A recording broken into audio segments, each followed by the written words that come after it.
Bonjour à tous, voici notre alerte météo concernant la canicule qui désormais s'impose au sud de la Loire et ça reste à peu près stationnaire sur ce plateau pendant tout ce week-end finalement. Donc il n'y aura pas tellement d'évolution, à savoir que l'épicentre, les deux épicentres des températures les plus élevées, donc c'est vraiment d'une part le sud-ouest, la vallée de la Garonne, la plaine toulousaine, l'Albigeois, l'Auvergne également, mais surtout le couloir rhodanien, y compris le Val-de-Saône et en descendant aux confins de l'Ardèche et de la Drôme. Ça veut dire que sur toutes ces zones en alerte orange, les nuits, dans les grandes villes en tout cas, on ne descendra pas sous 22-23.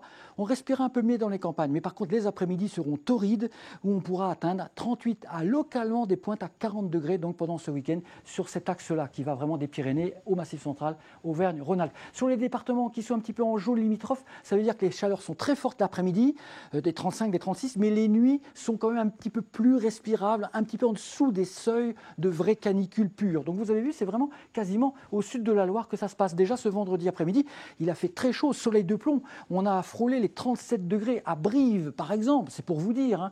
On a frôlé les 37 également à Clermont-Ferrand, à Lyon également. C'était vraiment une chaleur très pesante.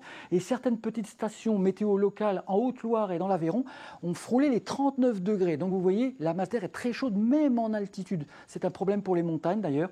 Les neiges et les glaciers alpins et pyrénéens vont certainement pas mal souffrir de cette séquence qui s'annonce durable, au moins donc jusqu'au 15 août, c'est-à-dire au moins jusqu'à vendredi prochain. À bientôt, merci.